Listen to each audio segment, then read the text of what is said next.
I want to look forward to 2035, 10 years away.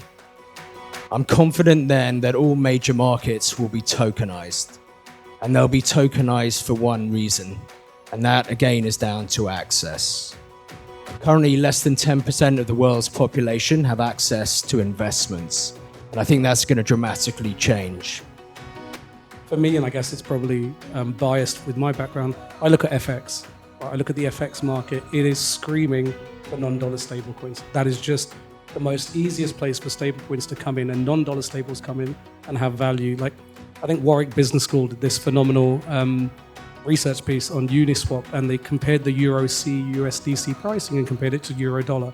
At all times, it was within 20 basis points of where Euro Dollar was trading at all times.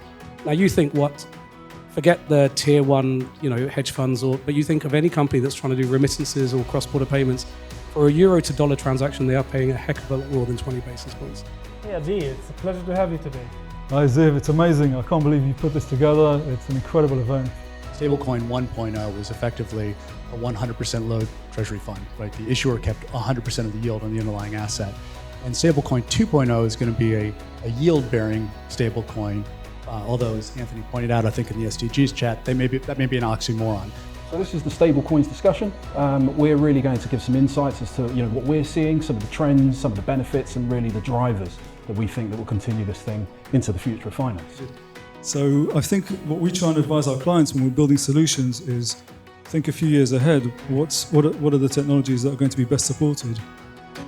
Because it's part of the risk really is landing somewhere where 3 or 4 years time you've now got to move somewhere else.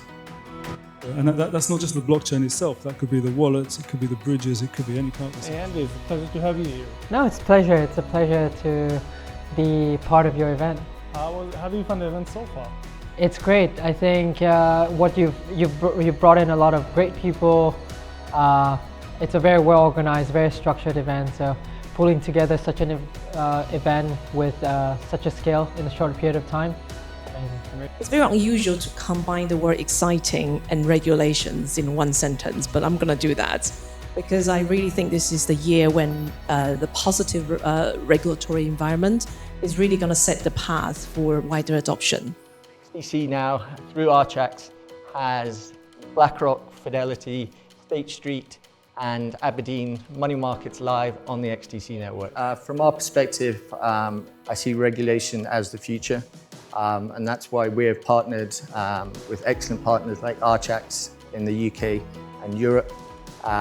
We've partnered with Securitize in the US, InvestorX out of Singapore, our joint venture with SBI Holdings in Japan.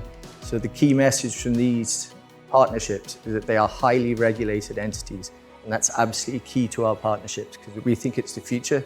And if you're not regulated, then I think the regulators will catch up eventually, so future-proofing it.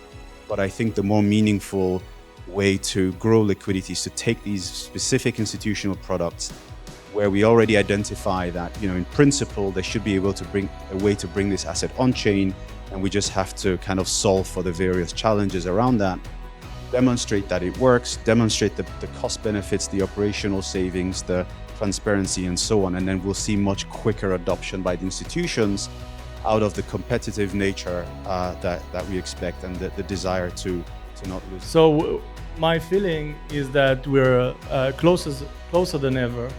And I want to congratulate everybody that is already in this space, and invite everybody that is not in this space and want to learn more to reach out and stay in touch and come to our community and reach out to me personally. And thank you for everybody for being today.